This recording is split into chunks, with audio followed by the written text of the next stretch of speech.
আমি ক্ষমতায় থেকে মানুষের জীবন নেব, সেটা তো কখনো হতে পারে না, কারণ আমি তো সবকিছু হারিয়েছি। আপনারা একটু স্মরণ করে দেখবেন, যখন এরা বসছে মিটিং করছে, ছেলেমেয়েরা বসছে, বসুক, আমরা তো রোদে পড়ে বৃষ্টিতে ভেতরে মিছিল মিটিং করে করে পোড় খেয়ে খেয়ে না এই পর্যন্ত এসেছি। অন্তত আমি সরকার আসার পরে এদের তো সেই ধরনের কষ্ট কাউকে করতে হয় নাই। পুলিশ কত সহনশীলতা দেখিয়েছে।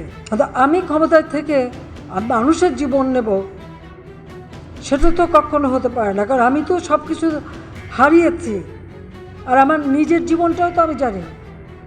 এরাই তো বারবার আমাকে হত্যার চেষ্টা করেছে, বারবার হত্যার চেষ্টা করেছে। এখন রাখে আল্লাহ, মারে কে?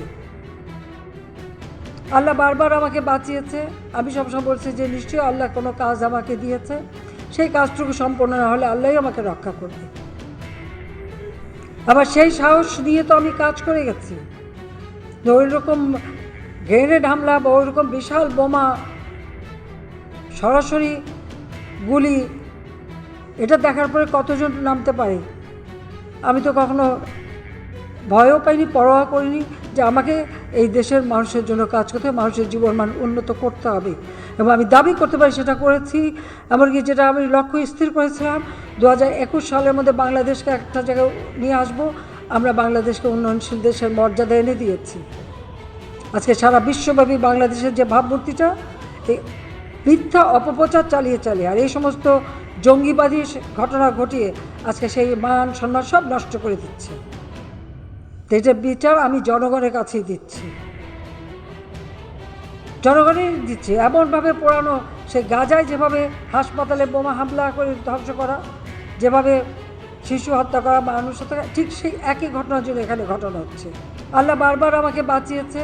আমি সবসময় বলছি যে নিশ্চয়ই আল্লাহ কোনো কাজ আমাকে দিয়েছে, সেই কাজটুকু সম্পন্ন না হলে আল্লাহই আমাকে রক্ষা করবে।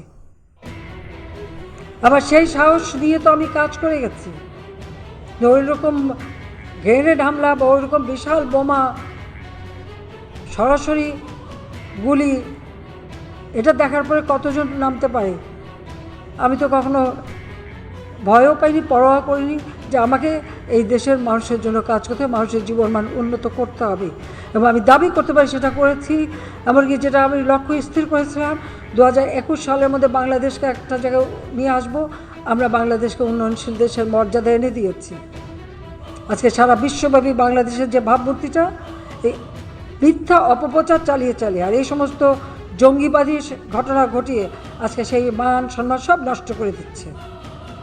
তো এটার বিচার আমি জনগণের কাছেই দিচ্ছি,